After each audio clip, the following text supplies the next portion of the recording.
Hi, welcome. If you're new here, I'm glad to have you. I garden in Zone 10B, and today we're going to be talking about vertical growing. As you can see behind me, I've got this nice cattle panel trellis installed, and I'm really excited to show you all how to use it to really maximize the vertical space in your gardens, as well as a few other things that are a little bit more common than this cattle panel trellis that anybody can use to maximize their vertical growing space. I've also got a few tips and tricks today that I'm going to share about succession growing to really pump up your harvest.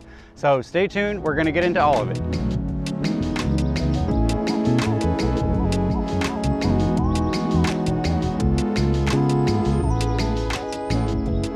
I'm here at the cattle panel trellis and I've got Sugar Baby watermelon. This is a good option for an archway like this because normally planted out in a garden, this would creep and crawl and take up so much space that letting it go up an archway like this really limits the amount of space you're taking up to just the spot you've planted it here at the very base. So it's a great option for an archway like this. Another thing that makes it a good option is the fruit are not going to get too big. Some other good options for an arch like this would be cantaloupe, loofah, even like an indeterminate tomato would do just fine on something like this. So let's go ahead and get started. Just clearing a little bit of dirt and then adding a little bit of fertilizer. This is just a good kind of all-purpose 645 fertilizer. Mix that in a bit. Turn the plant out and pop it in.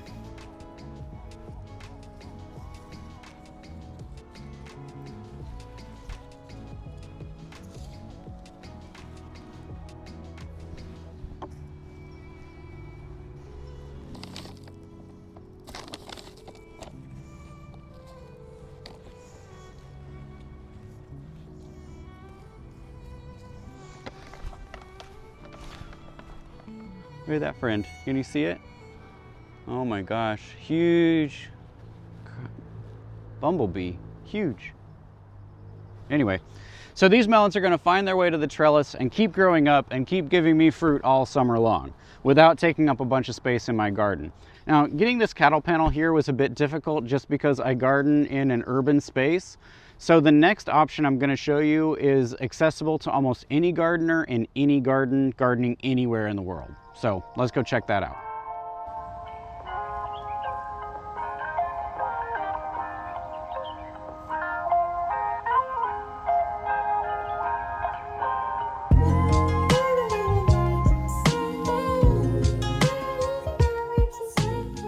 Okay, now, as I mentioned, that cattle panel trellis gets a bit costly. It gets a bit complicated to get it to your space if you live in an urban area like I do. But this, almost everybody's got something like this or like this. Just any sort of bamboo pole or post or T-post or anything like that in your garden. Plants like beans love to grow up those poles. In fact, this is called a pole bean. There are different varieties of beans that are called bush beans, but these pole beans, I love to grow pole beans in this variety I'm really excited about. It's called early Spanish Musica. And what this is going to do is it's going to grow up this pole. It's just going to coil all the way around, all the way up to the top and keep going and going and going. And these are great because you can plant like 6 of them at the base of a pole like this and they will just go and go and go. And I'm going to do that at each corner of my garden, and you can too.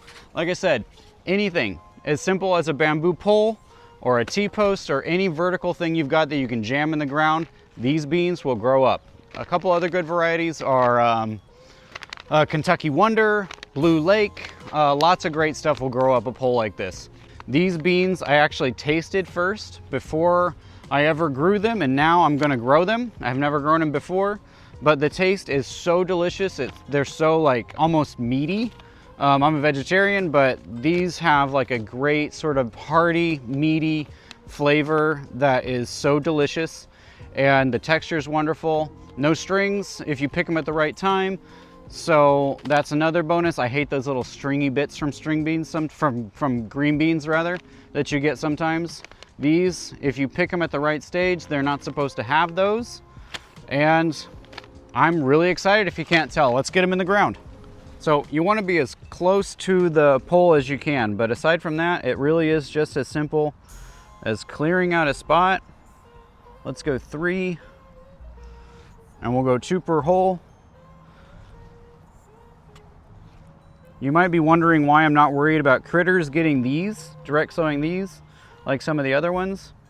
And these just grow so fast that the critters generally don't have time to get to them. And it really is just as simple as that. You know, 3 holes, 6 beans, 1 pole. Not much to it. I probably won't even think about those until it's ready to harvest them. I'm noticing these bees are getting a little upset with me, so I'm gonna move on, give them some space.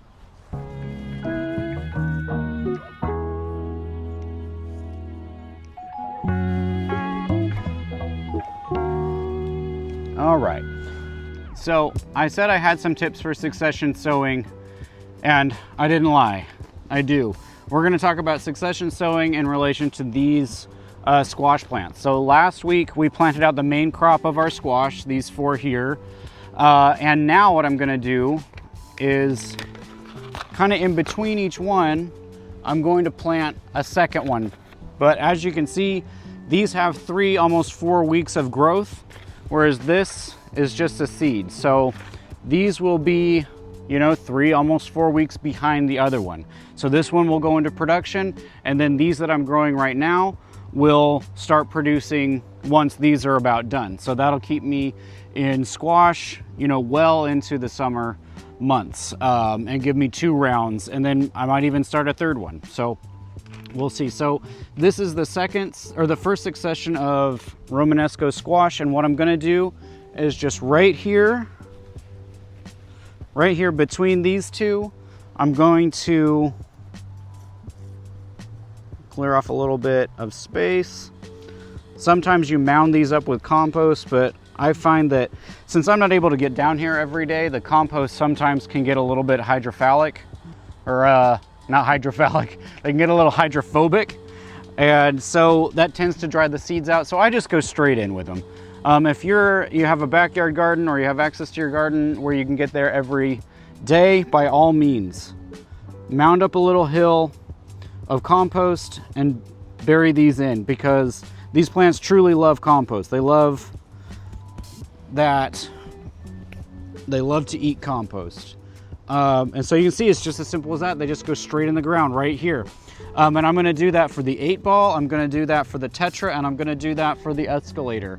So all 4 of my squash varieties are gonna have a second wave coming in to replace these as these plants sort of exit their productive phase.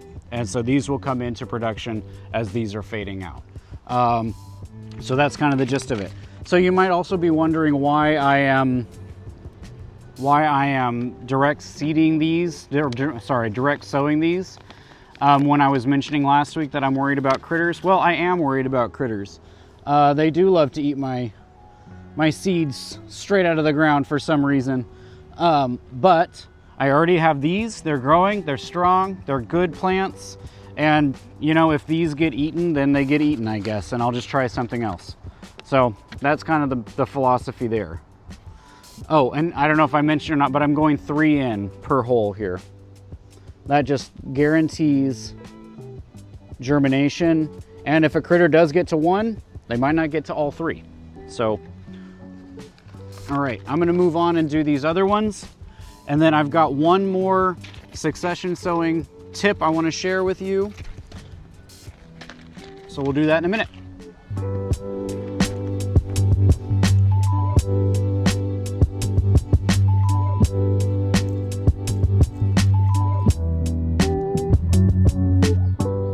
Big day in the garden. Look at that cattle panel trellis. Now, I did say I had one more garden succession growing tip for you, and I do. It's just, I was originally going to plant this out today, but looking at this and thinking about it, these aren't quite as far along as I'd want them to be. But the idea is you have something that's fast growing like a lettuce, you seed one side of your 6 cell, and you wait a few weeks and you seed the other one. That way you're not really even thinking about it. It's just, you're flip-flopping back and forth, and hopefully, you know, you can go all season like that. So that is a really simple, easy way to do some succession growing in your garden. All right, gang, I think I'm gonna call the video here. This has been a fun one. If y'all can't tell, I'm really excited about this trellis. The idea with this video was to show you, you know, big, small, whatever, you always have options for vertical growing. So let me know in the comments what ideas, what tips, what tricks you all have come up with to maximize your vertical growing space. Let me know if you've got any cool tips for succession growing, really to, you know, pump out more vegetables all summer long. I'd be curious to hear from you all in the comments below. So like, subscribe for more updates, and I will see you all next week. Bye.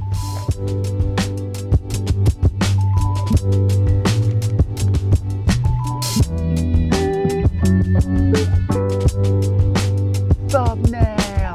Wow! What's that? My hair is all f***ed up. Vegetables.